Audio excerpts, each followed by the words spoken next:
बर' बिजोङाव फरायनानैबो जों साफा साफा दैदेनगिरि जानो हायो।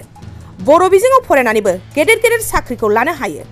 मोजां गुन गोनां मानसि जानो हायो। बर' बिजोङा जोंनि थाखाय जेंना जानो हाया। बर' बिजोंनि जेंना नङा, जोंनि साननाय हनायफोरासो जेंना गोनां। जोंनि बर' बिजोङाबो 9थि सिड्युलआव गनायथि मोननाय मोनसे बिजों। बे बिजोंजों फरायनानैबो जों साफा साफा सुबुं सम्पद सोरजिनो हायो। बेफोर बेसेन गोसा गोसा बाथ्राखौ गगामुख दख'रा दुलाराय बर' फरायसा आफादनि 39थि बोसोरारि जथुमायाव तेनजिं बर'आ बाहागो लानानै खौरांगिरिफोरनि सिगाङाव बुङो। बिथां तेनजिं बर'आ खौरांगिरिफोरनि सिगाङाव बुंबावदों दि एपिजे आब्दुल कालामाबो इंराजि बिजोङाव सोलोंथाइ लायाखैमोन। एपिजे आब्दुल कालामाबो गावनि बिमा राव तामिल रावजोंसो सोलोंथाइ लानानैनो भारत हादरनि सासे गुनगोनां दैदेनगिरि जानो हादोंमोन। अब्ला जोंबो बर' बिजोंजों फरायनानै सासे मोजां दैदेनगिरि, मोजां गुन गोनां सोलोंथाइ, गेदेर गेदेर साख्रिखौबो लानो हायो। बिथां तेनजिं बर'आ खौरांगिरिफोरनि सिगाङाव मा बेसेन गोसा बाथ्रा बुंखो फै जों खोनासंना लानि। बेवहाय जोङो गोबां सोदांनाय लाबोनांगोन। जोंनि गेजेराव एवारनेस माखासे लाबोनांगोन। जायनि जाहोनाव जोङो दाबो बर' मिडियामाव बा बर' बिजोंजों फरायोब्ला जोंनि गोबाङानो साननाय दं जे गुन गोनां सोलोंथाइ लानाय जाया होननानै।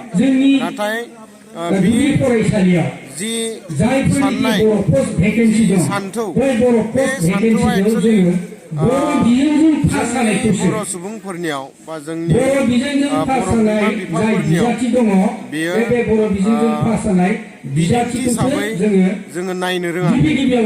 बिदिन्थि हिसाबै जोङो नायोब्ला जोङो नुहुरगोन थारैनो बिजोङा मोनसे जेंना नङा, साननायासो मोनसे जेंना। नाथाय जोंनि बर' बिजोङा मोनसे जेंना नङा। जोङो मिन्थिनो हायो बा बुजिनो हायो।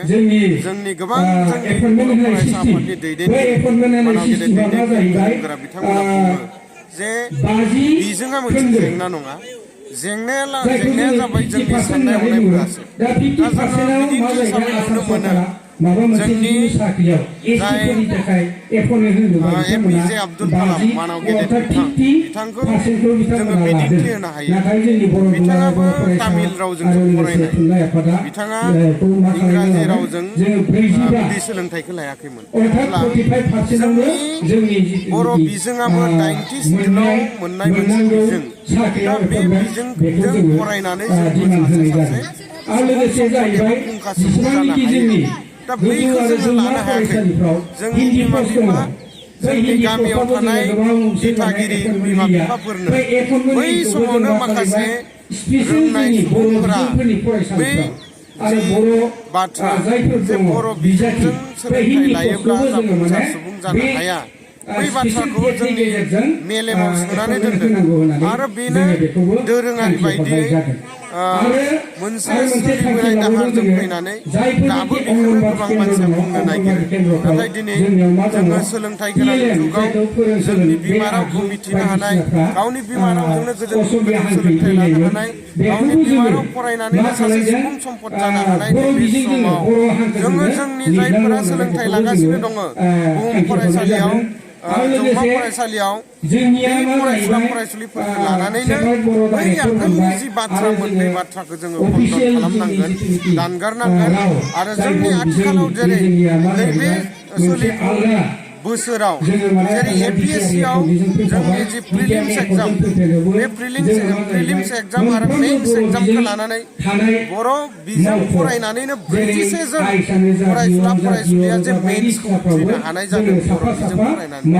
दा बेखौ नोजोर होयोब्ला, बेखौ बिदिन्थि होनायनि गेजेरजोंनो जोङो बर' बिजों फरायनानै गोजौ सोलोंथाइ लानो हाया, जोङो जाफुंसार सुबुं जानो हाया, बेखौ जोङो दानगारनांगोन बा बेखौ जोङो नेवसिनांगोन।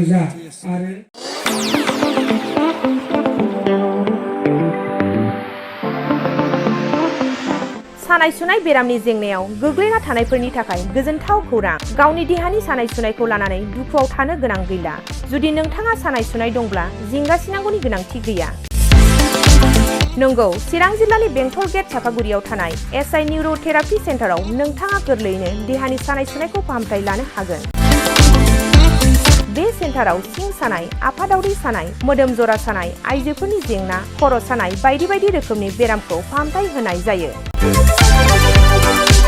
बे एसआइ निउर'थेरापि सेन्टाराव बेरामिया थानानै फाहामथाय लानो हानायनिबो सुबिदा दङ। नोंथाङा एसआइ निउर'थेरापि सेन्टाराव फाहामथाय लानो गोसो दंब्ला नैबे जानबुं नम्बर 7620160459 नङाब्ला 9476977956 आव थोंजों सुलाद लानो हागोन।